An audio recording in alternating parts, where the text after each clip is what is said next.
All right. Thank you for tuning in. This is an opportunity for me to give a description, an overview of the recent trip I took to East Africa. I went to Kenya and Tanzania at the end of May, going into early June. And of course, I went last year to Kenya.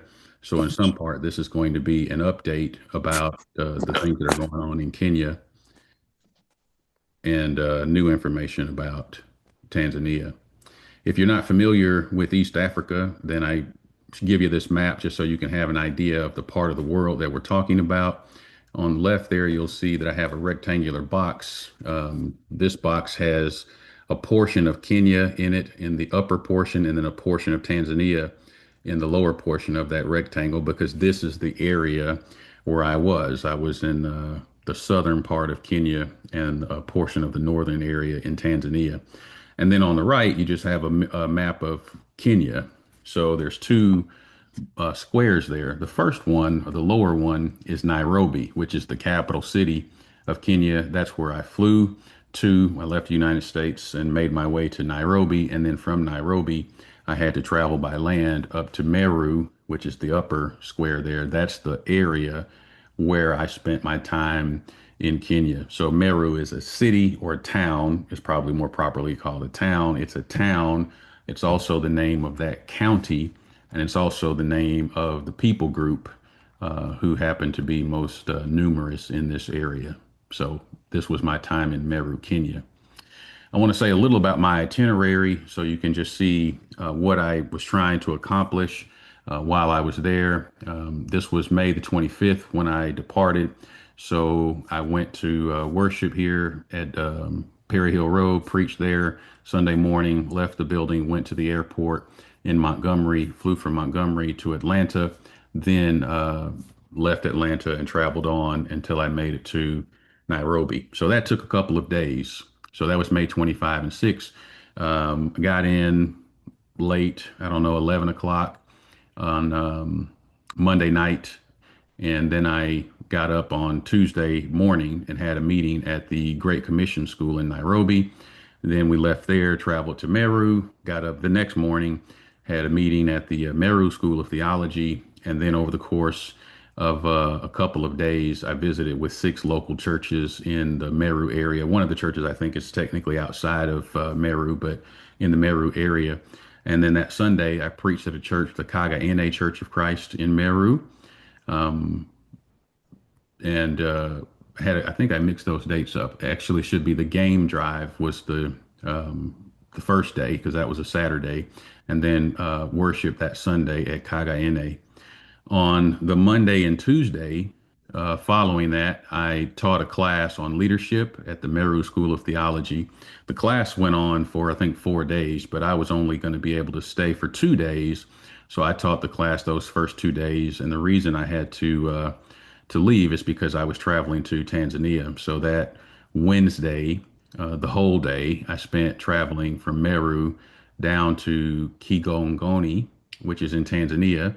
I preached a meeting there Thursday, Friday, Saturday, and Sunday, and then left Monday morning very early to make my way back to the United States, and I returned uh, Tuesday evening. So that's the basic itinerary. And now I just want to walk through and show you some of what happened here. So leaving Atlanta, you see on the map on the left, this is the flight path from Atlanta to Amsterdam. I went to Amsterdam first. That was 8 hours or so. It's roughly 8 hours, give or take, depending on which way you're going. And then on the right, you can see that from Amsterdam, I took a flight to Nairobi. So it's more than 24 hours the flight time once you take into account the weights and so forth, downtime in between flying, but more than 16 hours of flight time. As I mentioned, once I made it the next morning, got up and had a meeting with the administration and some of the faculty and staff at the Nairobi Great Commission School. This is an important school for the church work that's happening there because they're in the capital city and they have a bunch of extension schools. And so if you look at the photo on the right, you can see a gentleman who he's like director of the school there, and you see the extension program map behind him. So they are responsible for helping, guiding, giving resources to these various schools where people are being taught locally. When they can make it to Nairobi, that's what they do because they're going to get probably a better experience. They're going to have access to stronger and more educated teachers.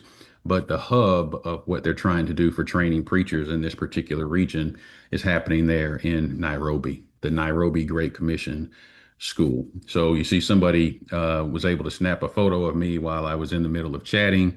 And then you see a group photo of the folks that I met with and talked with. And I'll just point out in this photo to my right, or on the screen to the right, there's a young woman who I don't know. And then next to that woman is Jeffrey Karima. Jeffrey is the director of the Meru School of Theology. And next to Jeffrey is his wife, Mary, on the right of to Jeffrey's right on the screen, I mean. And Jeffrey and Mary came down from Meru to pick me up at Nairobi. And they transported me from Nairobi up to Meru. Great Christian couple there. They do a lot of very good work, and they were very kind to me. So I had that meeting to talk about, what the school is doing and what kind of help they need, and also they had some things they would like to do with Faulkner University. So it's my job to sort of liaise with Faulkner and the school to facilitate some of the requests that they're hoping to make to get some additional support from Faulkner. So we had that meeting early in the morning after I made it to Nairobi. Then we departed from that meeting and made our way to Meru. Now, traveling by car from Nairobi to Meru is probably 4 hours, 5 hours. The roads are, somewhat difficult compared to what we would be used to, but it's about 4 or 5 hours. Made it to Meru and rested that evening. And then the next morning was up to go and meet with the administrators and faculty and staff who were available at the Meru School of Theology in Meru. So you can see in this picture on the upper left there, Jeffrey and Mary are standing next to me on my left. And then there's several people here. Some of these folks I talked about more particularly last year, but these are some of the main drivers of the work that's happening in the region in Meru, in Kenya. And on the right, of course, everybody is very hospitable. There's just this expectation that when you come, you're going to sit down and have a meal and you're going to have conversation. It's important. Relationships are important. And so, of course, we did do that. There's not a lot of food on the table. It's in the table in the back there. You can see they have a big spread, always a very big spread. So the Meru School of Theology. These folks on this particular picture, uh, these are some of my good friends there. I spent a lot of time with them last year. I spent a lot of time with them this year. They take excellent care of me. So this is like when I go home, I got to go check on my family first. These are these folks. I wanted to give some updates because last year I mentioned some of the things that were, this was last year was the first time I'd gone to the school, and I mentioned some things that I thought uh, could be done or should be done and probably could be done and taken care of in a fairly short order. And so I wanted to report on some of the progress that has taken place. Lots of people at Perry Hill Road and some people not at Perry Hill Road have entrusted me, giving me financial support, giving me monies to direct to the school and to churches there, to preachers there to get things done. And I do try to update people, but I want to take this opportunity to show you some of the bigger things that have been taking place. So, an easy one is the internet. When I went there last year, the first thing that struck me is there was no internet on the campus. Having internet opens the school up to all kinds of resources. So that was taken care of. And the second thing, though, was the roofing. If you look at the picture on the top, these are two of the bigger buildings on the campus. One of them is the big building in the back there. Church services happen there on Sunday, worship services happen there on Sunday, and then the one to the left is a class building. It's the building that I taught in last year, the building I taught in this year. But you can see that just by looking at the color of the roofs that I don't know what that material is, but it's a different material than they have now. Water is a major concern in this region. So when I got there and I saw this, I was asking, why don't we have some kind of water collection apparatus here so that you can catch the water and use that as a resource to, kind of give yourself some insulation when water is not as plentiful. And the reason they told me was because the roofs were of a material that would make the water not potable. You couldn't drink it once they collected it from that roof. So replacing the roof was an obvious thing to me, and that's been done. And I will say, I didn't have anything to do directly with the replacing of the roofs. Somebody else was working on that, and I was glad that they were able to get that done. You can look at the picture in the bottom and see that those roofs have been replaced. Now the roofs are prepared for the installation of gutters and the rain barrels or the water tanks. And I've already talked with the folks there who can do that. So that's the next thing that I'm hoping to get done in terms of the physical infrastructure, is to get these rain barrels installed, because that's going to make life a lot easier in a region where water can be scarce. Another thing that I mentioned last year that I thought was pretty important was the beginning of vocational training, because this is a very poor region. The members, the church members, do not have income, really to speak of. Last year, when I was worshiping at a church there, people were bringing produce for their offerings because they don't have money. So they bring sugarcane because sugarcane is what they have, or they bring vegetables that they had grown, and then that's fine because that's what they had. But you can't really support a preacher and his family like that. They don't have very much. They give of what they have, but you're not going to have full-time preachers if the members cannot support them financially. So if the picture on the upper left was something that I saw in a building at the school when I was just taking a tour, I saw these sewing machines and I asked about them. And I was told that, years ago, there had been this sewing program where people who were coming to school there could learn to sew, and they could use that skill to support themselves and their families. And I asked why that's not happening. I was told it's not happening because we don't have the money to do it. We'd have to pay someone to teach the students how to do it, and we don't have the money for that. Well, in my mind, that was not a complicated thing. And I mentioned that last year, and people have, been giving me monies, and I've sent those monies over. And then you can see in the picture at the top in the middle, while I was there, I had been talking to Jeffrey, Karima. I talked to Jeffrey pretty regularly. I was talking to him all over the course of the last year. And we got close to when I was going to come, and he said, "You know what? We've scheduled to start the class when you're here." That was great. So I get there, and you can see in these photos that this was the first day that the class was being offered. You see mostly women, but there are some men. And the picture of the gentleman in the green shirt is actually the one who is teaching the class. He took the sewing classes when they were available at some time in the past, and he has his own business. And so now he is teaching other Christians. These are Christians in these pictures here, teaching other Christians. Some of them are in the preacher training program, so they can have this skill and they can support themselves. If they're preaching, they'll have more income. They can help support the churches and so forth. Now, that's what I saw when I was there. Jeffrey sent me this picture in the bottom right corner, a couple of days ago. Okay, the second classes, they had the classes for a week, then they take a break, then they have them for a week.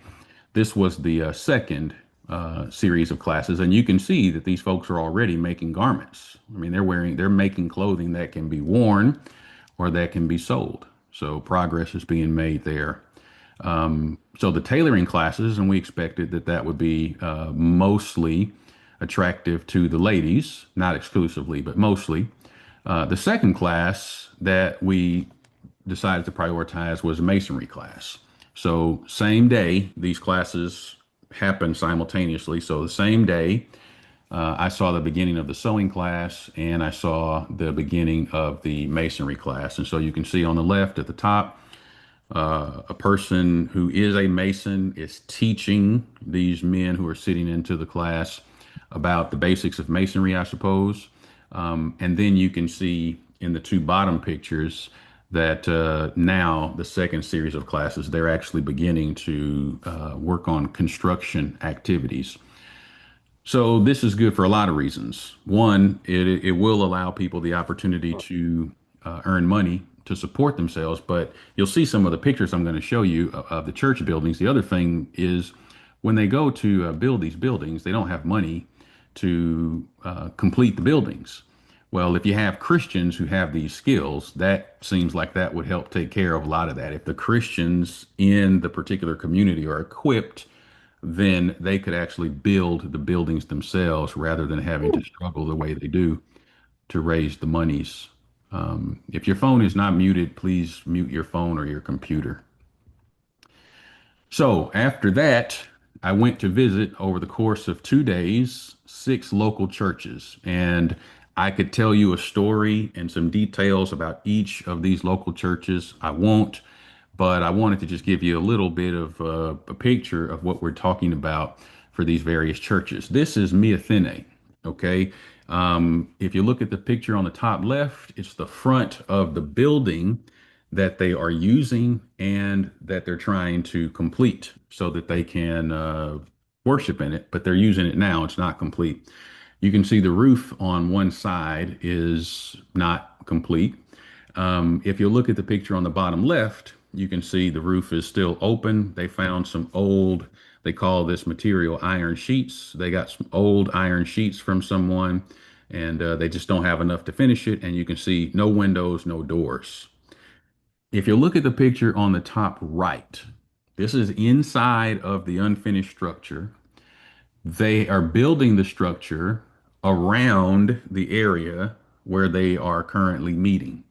So those blue and white chairs, that is the church building, if you will. That's where they meet.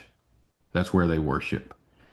And the bottom right is an outside photo of the unfinished structure. And you can see, they've got a couple of iron sheets that look brand new, and then they've got some old ones there.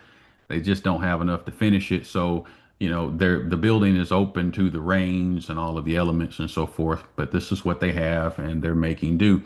The gentleman who's standing in front of the unfinished structure there at the bottom right is a man named Bernard. He's the preacher there. And apparently, Bernard is doing a very good job. He's been working pretty hard, does not have any financial support outside of what he can get from these saints who meet with him, who don't have very much themselves.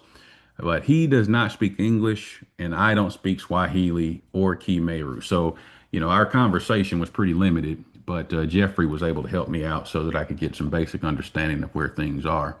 And then the photo in the middle is Bernard and myself and a couple of guys from Tanzania, and we're standing outside of the area where the building is being erected. So that was Miathene.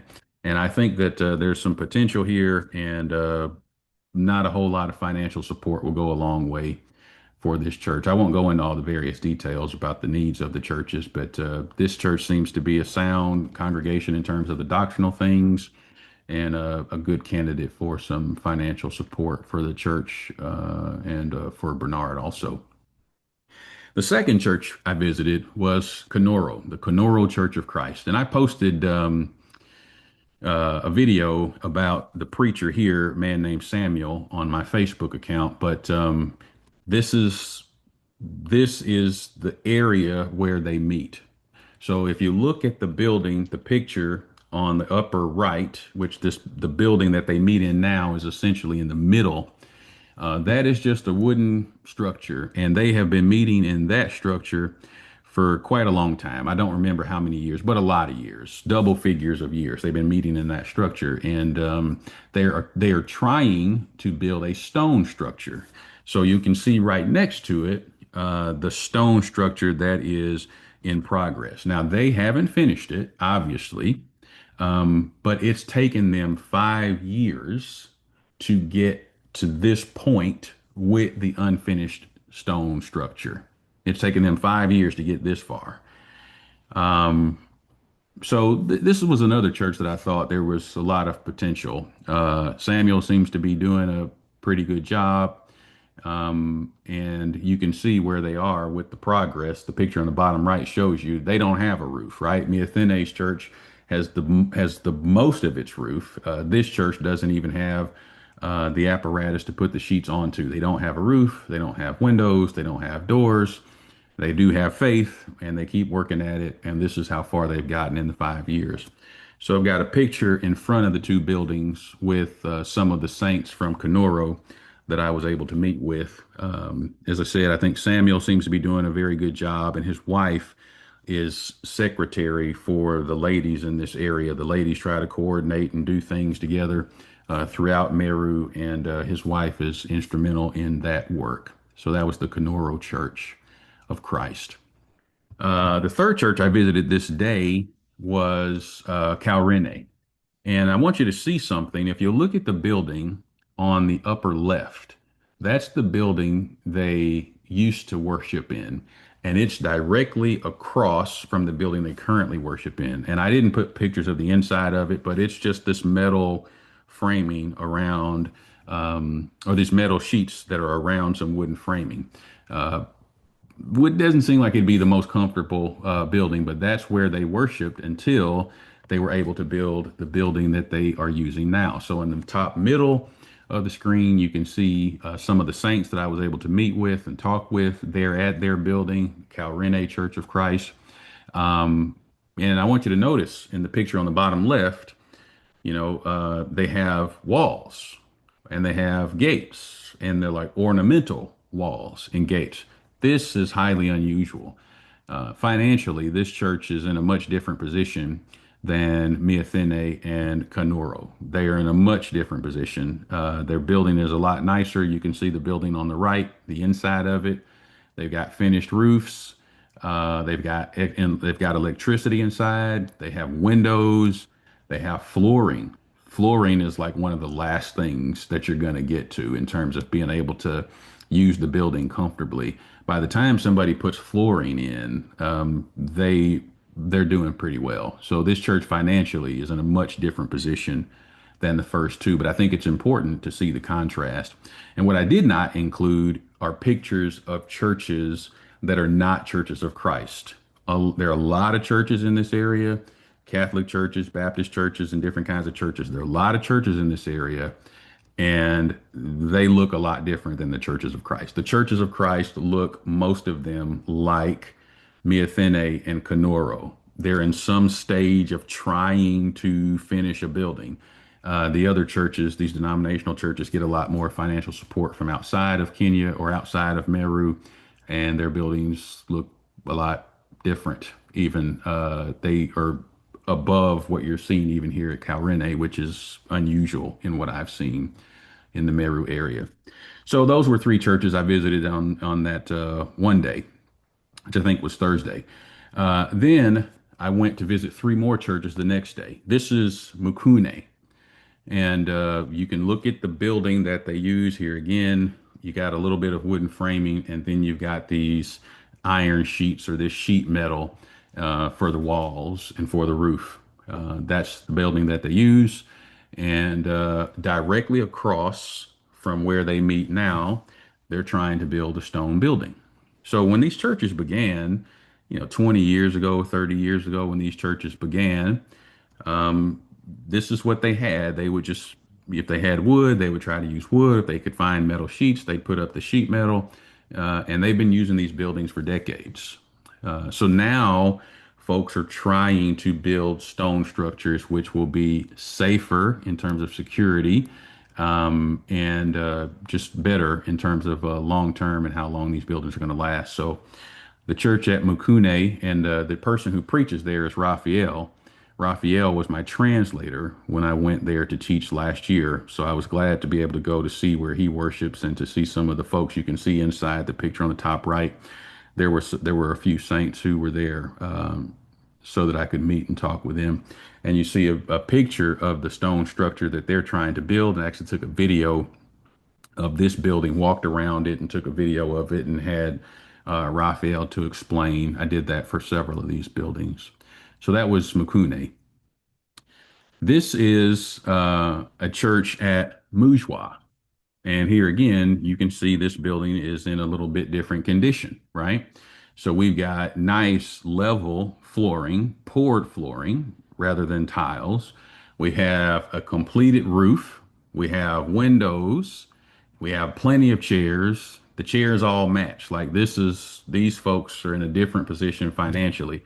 Now, for what we might expect in the United States, we would think, they're not doing so well. I'm just saying, relative to the other churches in this region, they're doing better. So, I don't have quite as much to say about this church, but you can see the preacher there at the church in the top, in the picture on the top right, the preacher there, and he's talking to one of the deacons who at this congregation. The deacon in this picture was in my class this year. He was in my class last year also. When I went, I taught on Revelation last year. This church is Mukuni. So there was Mukune. This is Mukuni. And here again, we've got a nicer building. Okay, you can see the building from the outside in the top, and they've got security gating on the windows and everything. Their building is great.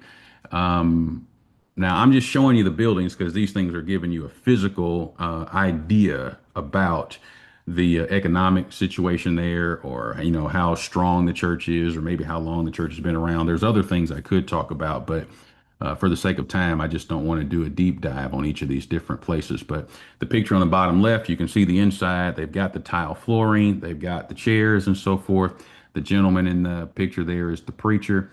And then on the bottom right, okay, the structure they're trying to build, which you can also see in the background at the top, the picture in the middle at the top, that's a kitchen.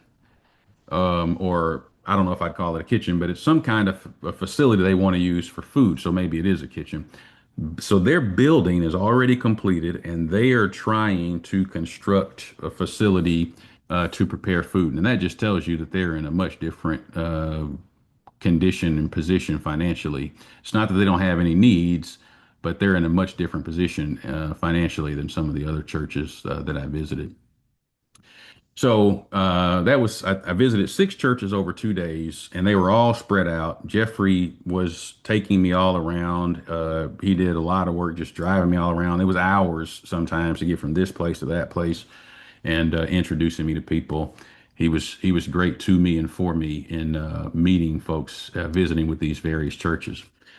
That Saturday was the only day that I did not either travel all day or work all day that Saturday. So after we went to Nairobi, then we went to visit the school in Meru, then we drove all over visiting the various churches.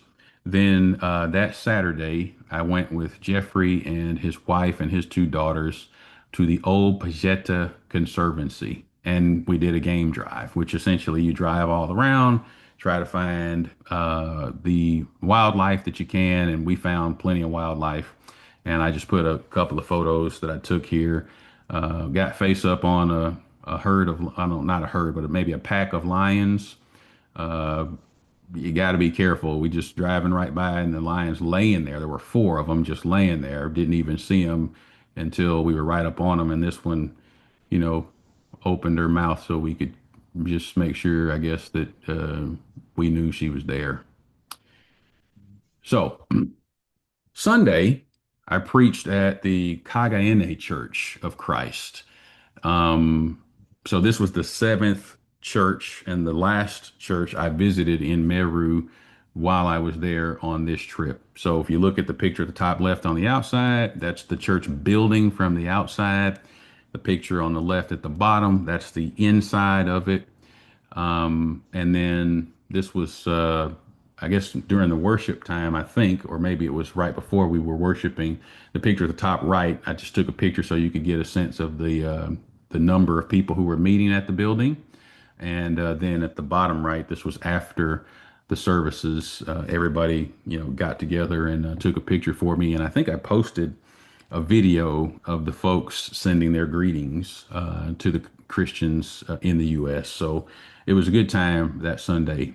I spent some time afterwards playing with the kids. I like to take take some treats, candy and stuff like that, which they wouldn't normally get. Take some balls and stuff like that, and I played with the kids for a while afterwards. Had a good time with them. So that was the Kagayene church, and this church, like all the others, they had some needs. You could look at it and see that there were some needs, and I asked them about different things, and they told me.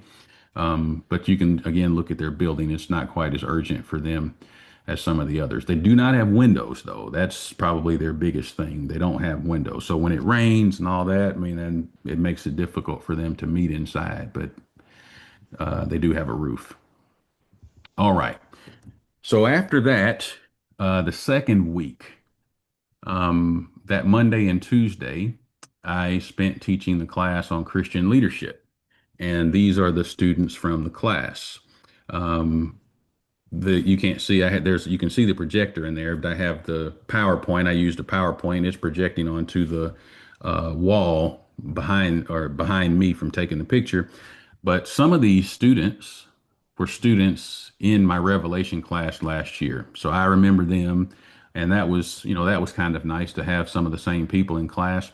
And the gentleman standing in the middle with the green jacket on is Joseph. Joseph, I talked about last year. He's the gentleman who lives in Isiola. He's from the Maasai people, and I talked about him. And last year when I went to his compound. He and his family received me, and there were, I think, 6 or 7 of us, received us, fed us the just a banquet. That's not the food they fed us is not what they normally eat, and I felt bad because he really went out of his way, and I thought, boy, I wish he hadn't like just spent this much money to try to feed us, but he did. It was very hospitable of him. He didn't have water at his compound. And when I say compound, it's a mud structure that he lived in. There were 4 of them, I think, that were kind of there, and then surrounded by some brush. This is the compound, the area where his family lives. So when I went last year, they didn't have water. Some saints, once I made that known, a couple of saints sent me the money immediately. I sent the money to Joseph, and he does have water. And last year, I should have put the pictures in here, but I had given an update at Perry Hill Road about that. So his family does have water now. So he came down because I didn't have time to go up to Isiola to meet him. He came down to visit with me, which I appreciated greatly. And he was my translator for the 2 days that I was teaching on Christian leadership. And then when I left to go to Tanzania, he completed the class and carried it forward for me. So these were my students and my co-teacher there. A couple of things I wanted to highlight about the church in Meru, and I'll be happy to answer some questions when I finish making this overview, and I'll be happy to talk with anybody who wants more details. I have videos, I have numbers, I have a lot of information. I'll be happy to share those details with anybody who's interested. But I just wanted to give you kind of an overview of what I think is needed for the Christians in this area. And, if you were inclined to want to do something, these are the kinds of things that I think would be worth prioritizing. The first thing is, right now I hope to go back to Kenya at least next year. And this year I went by myself. I mean, I just went alone. I got on a plane and went by myself, which was fine. But there's plenty of room for more people to help, men and women. So if you were interested in going to Kenya to do mission work, true mission work, knocking on doors, teaching children, teaching women, preaching the gospel, studying with non-Christians, if you want to go and do mission work, there's a lot of need for it. And I'd be happy to chat with you about that. Another thing would be funding for the preacher vocational training. Again, this is necessary because people who are going to preach the gospel should be able to live of the gospel, but in some circumstances, that's not possible. So people have to be able to make tents, as it were, like Paul did. And so masonry and tailoring are skills that these preachers or their wives or just Christians who are not able to support themselves, these are skills they can learn in order to make money. And for the people who are preaching, to keep preaching. They can support themselves and their family. Well, the programs are started, but in order for them to keep running, there's going to have to continue to be some infusions of money for the instructors and for the materials and so forth. And again, if you're interested in that in particular, I'm happy to kind of give you some details about that. Last year, we had some folks who were particularly interested in supporting the women in this area. One of the big things they have, which is coming up again, it happens in August. The women throughout this region travel, which is not easy for them, and they don't have very much money. And for us, it doesn't seem like a lot of money, but it's a lot of money when you don't have any money. They travel all throughout this region to be at the Meru School of Theology for a few days, and they have like their workshops, women workshops, and they're teaching, and it's sort of a retreat and workshop. But this stuff costs because people have to get from wherever they are to the school, and then they have to be able to eat while they're there. Last year, I think we had a couple. I didn't double check my math here, but I think we had a couple who gave money specifically to support this effort. And I believe I have notes, I have records of it, but I believe I sent $500 to for this, and this allowed a lot of women who could not afford to go and participate. And I did include this in an update that I gave at Perry Hill Road during the year. They sent me pictures and everything when it was happening. This was the largest gathering they had ever had at the school. Everybody was very excited, and it was because of the financial support that came from Christians here in the U.S. So that's happening again next month, and the same opportunity exists to help support that effort if somebody is interested in doing that. Monthly support for the Meru School of Theology. The school does not have very much in terms of support, but it's sort of a center in this region where people can go to be trained to learn the Bible, where people can, now this is where the vocational trainings are being offered and so forth. But it's also a place that the Christians use for gatherings, for workshops and things along these lines. So there's some other people who are involved in supporting the school financially. But I've talked to those people and I've talked to the folks at the school. I mean, it's not like 100% support. So there's always a shortage there.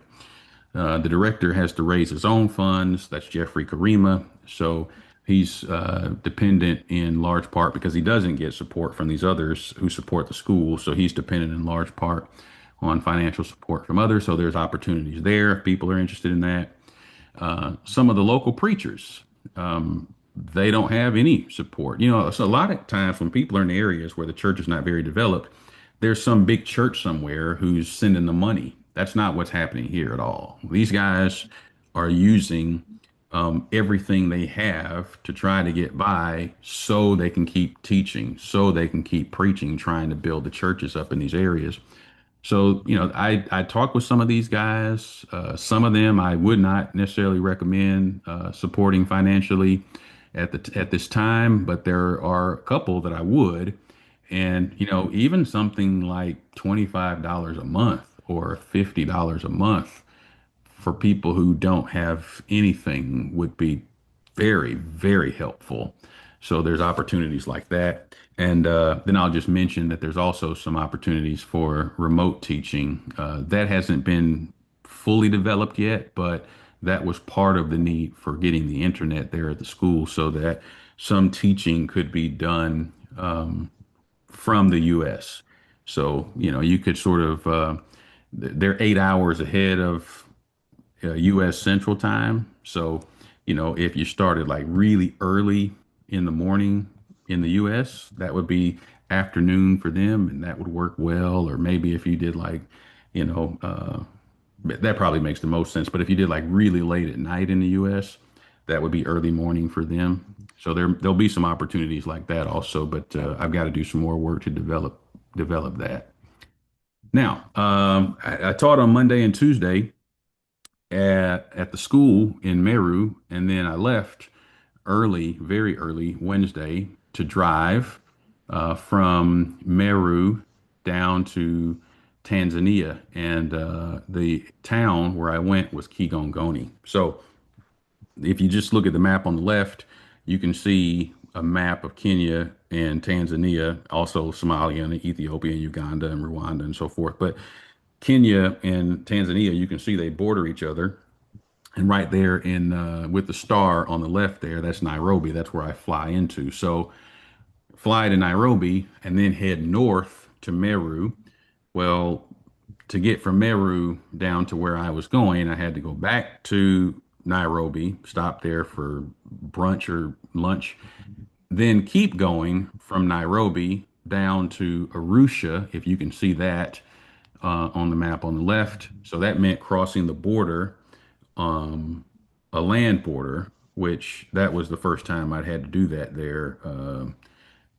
Was an interesting thing to deal with that. But anyway, got that done, and then from Arusha on to Kigongoni. If you look at the map on the right, just so you can get a better relationship, clearing out some of the clutter there. So the heart, that's where I was in Kenya. That's Meru, Kenya. Nairobi south of that, and then from Nairobi south of that, Arusha, and then west of Arusha, Kigongoni. So I mean, this really was a long trip, and like I said, the roads are not all what we're used to. This was a lot longer trip than I thought it was. Pretty painful, honestly, to do it by land, but that's how it had to be done. So we did that so that we could get to the Mosquito River Church of Christ. This is where Jimmy and Trina G are. They're teaching, I think he's directing this school down there where they're training preachers. Okay. And I know the folks at Perry Hill Road will know who Jimmy and Trina are because they're Candace G's parents. And some of the folks at our congregation and other congregations too sent monies to help get the G's rolling over there, get them rolling, buying a car, the kind of vehicle they needed to deal with the roads there. And so if you look at the picture on the upper left, you see the Land Cruiser that they purchased. That's the kind of vehicle you have to have, given the roads over there. That's the kind of vehicle you have to be able to get around. So that's their vehicle in the foreground. And then behind that, that's the building at Kigongoni.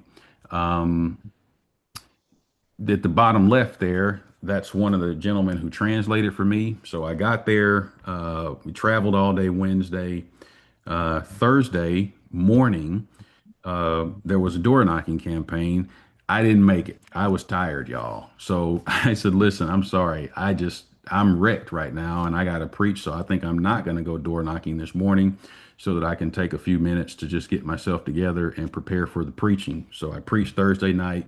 I did go door knocking Friday, door knocking Saturday morning, preach Friday night, preach Saturday night, and then preached the Bible class, preached the sermon, and then had, I don't know, a 2 hour at least question and answer session in the afternoon. I'd preach each day. I'd preach, and then I'd do questions and answers. So the question and answers sometimes would go on for as long as the sermon, which was fine. But they were long. It were long days. So that's my translator. Then here on the bottom right, I don't know this young man's name, but he was my buddy. He didn't speak English, and I don't speak Swahili, but he was my good buddy. So I was glad to have him around. He'd kind of, follow me and sit where I was and all that. And I was very glad to have this gentleman around. So I just included the picture because he's got a great smile and made me feel good. So I wanted y'all to see that. That's my buddy there. One of the ladies that we met when we were doing the door knocking campaigns or the outreach campaigns, because we didn't knock on her door. She had a little stand on the side of the road where she was selling stuff. That's how she supported herself.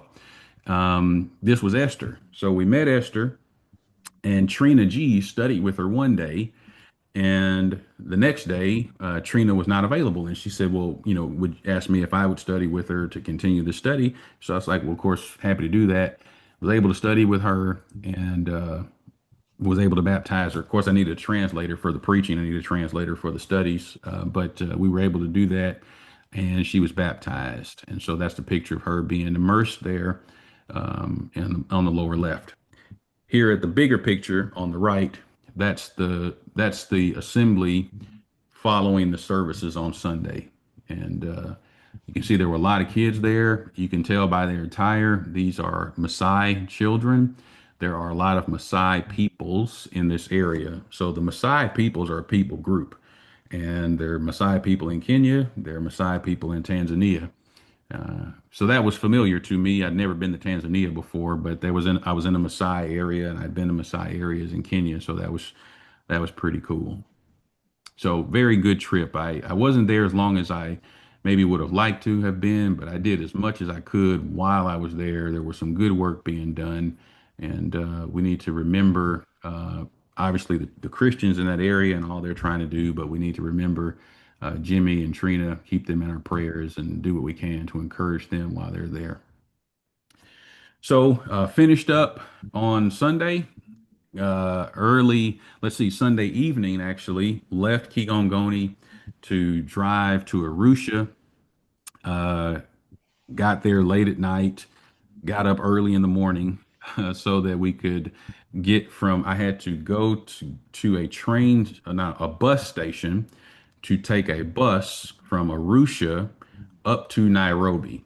And again, had to go through the land border check. And boy, that was a painful bus ride, y'all. Painful bus ride. But we got there. It took a long time, but we got there and then started the flight back. So you can see on the left this time, instead of going to Amsterdam, came through Amsterdam, but going back, I went from Nairobi to Charles de Gaulle, which is in Paris, and then from Paris, from Charles de Gaulle to Atlanta. Again, 8 hours give or take each leg of the flight time, and then had a 5 hour uh, wait in Atlanta before I could make it on back to Montgomery. So it was a great trip, a bit painful, the travel, but very, very encouraging. Very, very encouraging. And this is just a brief overview, but I did want to share this overview so you could see what I was able to do while I was there. So that's my overview. And if you have any questions, I would love to answer any questions you might have.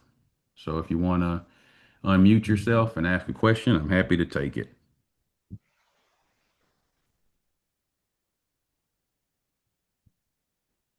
Hi, Melvin. Can you hear me? Yes, ma'am. How are you doing? I'm well. Good. Well, welcome back to the United States. I'm glad that you made it back from your journey safely. Thank you. So I was going to question if you're welcome. I was going to question you about the sewing machines. Are they still in need of sewing machines? I think they will need new ones. The ones they have are the ones that they had in storage for a decade or something like that. They are not electric, but they're using what they have. I think at some point they'll want to get electric sewing machines. They had mentioned that before, but we weren't going to wait until we got electric ones because obviously it's expensive to buy those. What? So if you do the electric, they have the electricity, so they can go ahead and plug them in. They do have electricity. They don't have the same kinds of outlets that we use, but they have the outlets they use are like the ones in England. They have the UK type of adapters or whatever the plugs that they use. Okay. Because I was thinking, as far as I have eBay, and I looked on that and I saw sewing machines. Now they do send them out throughout the world, but I would have to ask the owner, is it possible that they can actually ship it where they need to be to? It would. What do you think about that? Well, we can chat about that. We should just chat about that offline. It's shipping things from here to there is not the Okay. easiest, but we can chat about that. Okay. Yes, ma'am. All right. That's good. Okay. Um,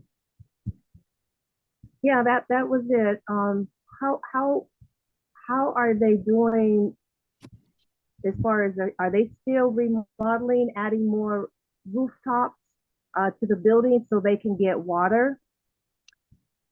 If you're talking about the school, the roofing is done, but they still have to have the gutters and the rain barrels, the water tanks installed. And I've had some conversations about that, but that's yet to be done. If you're talking about the school, the church buildings are in Yeah. different states. Some of them have roofs, some of them don't. Okay. Okay. All right. That was my questions as far as the sewing machines and the water. We can talk about it later because I would definitely like to do a donation um, and help out. So yeah, we could talk about it later. All right. Thank you. Okay. Anybody else? If there's something like if you know if you want to chat about um, something specific you would like to do, then I just say just let's just talk about that afterwards. I'll answer general questions, but like if there's specific things you might want to get involved in or something like that, I'm happy to take those individually. Anybody else have a question they'd like to ask before we conclude? Hey, Melvin, Ron here. Yeah. A question came up on just generally providing support. You listed a number of things that people could offer money, financial support to. What's the easiest way to get money to preachers, to the schools, to these, go through you? Is that the way, right? And we don't want to overburden you. So maybe just speak to that generally. Okay, I'm glad you asked me that. What I do at the moment is people give me money. I have a record of everything everybody's given me, and I ask people if they have something specific they would want the monies to go to. Because if they tell me, "Hey, I want this money to go to the women to support their workshop," or "I want the money to go to a church building or for the vocational programming or whatever," if they tell me something specifically they want it to go to, then I send the money and I give the instructions that this is what that money is for. But I usually will I do not send the money um like every week. They don't they don't want me to send it like that. We sit down, we have a conversation about what they want to do, what monies people have given me, and then I send the money like in aggregate, if you follow what I'm saying. So I'm not sending money like every week or even every month. Every couple of months, I will send all of the monies that have been given and I wire the money and I send one wire, and then the different people know who's supposed to get how much and all that. And that's worked fine. Everybody, I talk to everybody, and everybody gets the money, and everybody's content to do it that way. There's less fees and stuff that way. Now, that being said, I would really like it if there were some churches involved because there's only so much that one person can do, and I'm happy to do as much as I can. But, to really make an impact, it would be better if there were churches involved who could, support certain preachers or support certain thing, whatever it is that they want to do. And maybe they could do that directly because I think that more could get done that way. But if it's an individual, who wants to send however much money it is, it'd be better probably for them and for us if we don't have 10 or 12 different things happening. They prefer to get it at one time. So that's what I've been doing so far because there are no churches involved. It's just individual Christians right now. Okay. Hey, Melvin, does the internet work pretty well over there, like for Zoom meetings or that kind of thing? So I tested it when I was there. Um, it works pretty well in some locations. So it would be possible right now to have a Zoom meeting, but when I was there, I got on to, I don't remember if it was Zoom or one of these video platforms and walked around the compound to see how the reception was. And what we discussed was them getting like an extender or an amplifier so that the signal could travel to some further. Because right now, where it's the strongest is not in the classroom where you would have, most people, right? So it's like strongest in an office area, but they need it to be stronger in the classrooms for you could do a meeting in an office area, but you couldn't do the remote classes that I was talking about unless you get the signal stronger over in the classroom buildings. Hi, I had a quick question. Can you hear me? Yes. Yeah. So I put a message in the chat, but I'm wondering if we wanted to support just the work in general monthly, how do we get the funds to you? Do you do like Apple Pay or Zelle, or do we just have to send a monthly check, or however often that you want to have the funds sent to you? How does that work? I would just probably chat with you. Some people who are not people in the Montgomery area, people at Perry Hill Road, they just give me cash or give me a check and I just write it down. And some people who are not in this area, they not wire it to me. What is it called? Zelle me the money and that kind of thing. So I just say, if you wanted to do it that way, I just have a chat with you offline. I just have a chat with you and we just figure out what you think is best. Okay. And I'll just say again, by the way, anybody who's ever given me a dime, if you're interested, I do try to go back and tell people what's going on. But if you're ever interested, I have a record of every dime I've been given, the date that I was given, and where the money went. So anybody who's ever interested, I don't, necessarily aspire to be in the middle of the financial part of it. But for now, it probably makes the most sense, and I can answer any questions anybody has who's given me anything. So, yeah. All right. Now, I'm sorry, I'm not looking at the chat because I have the screen share thing on. So if somebody puts something in the chat, you can read it to me. But before we close out, any last questions anybody want to ask right now before we close out? Melvin, I have a quick question. Because I didn't get a chance to introduce this to my church, because we also, Valley Vegas, we also represent Zimbabwe. And we ask for donations at least $30 a month just to help out with the teaching of the kids so they can learn what the Bible is all about. Mm-hmm. So would this be what you did, the Zoom? Would this actually be able to retrieve on YouTube? It's being recorded, so it will be posted. The presentation I made last year is on our family YouTube page, and this one will go on the family YouTube page also for people who might be interested but weren't able to join us in real time. Okay, great. Because I'd like to introduce this, to my church so they can see what you've actually accomplished. All right. Of course, anybody who wants to chat to me can shoot me a text or shoot me an email, or we can chat at church if we meet in person or something like that. But I'm happy to answer individual questions. I want to make sure I don't miss anything though before I end.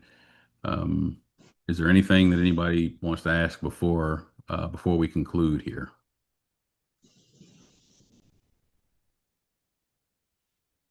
All right.